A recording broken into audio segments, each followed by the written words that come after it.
بسم اللہ السلام علیکم ورحمۃ اللہ وبرکاتہ۔ دین پر ثابت قدمی کی دعائیں۔ حضرت ام سلمہ رضی اللہ تعالی عنہ کہتی ہیں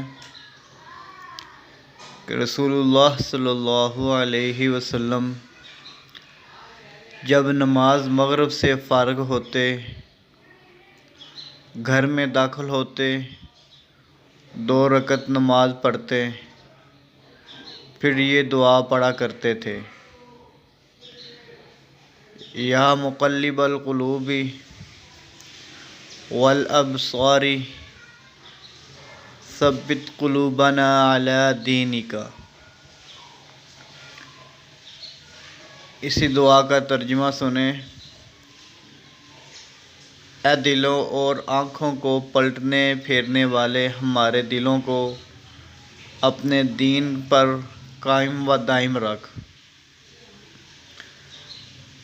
اے دلوں اور آنکھوں کو پلٹنے پھیرنے والے، ہمارے دلوں کو اپنے دین پر قائم و دائم رکھ۔ ایک اور جگہ پہ حضرت انس رضی اللہ تعالی عنہ کہتے ہیں کہ نبی کریم صلی اللہ علیہ وسلم اکثر یہ دعا پڑھا کرتے تھے: یا مثبت القلوب ثبت قلبی علی دینک۔ یا مثبت القلوب ثبت قلبی علی دینک، یعنی اے دلوں کو ثابت قدم رکھنے والے، میرے دل کو اپنے دین پر ثابت قدم رکھ۔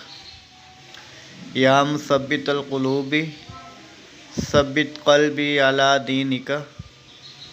اسی دعا کا ترجمہ: اے دلوں کو ثابت قدم رکھنے والے، میرے دل کو اپنے دین پر ثابت قدم رکھ۔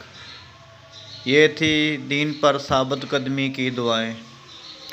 مزید اور دعائیں اور احادیث سننے کے لیے ہمارا یوٹیوب چینل سبسکرائب کریں، لائک اور شیئر کریں۔ جزاک اللہ خیرا۔ السلام علیکم ورحمۃ اللہ وبرکاتہ۔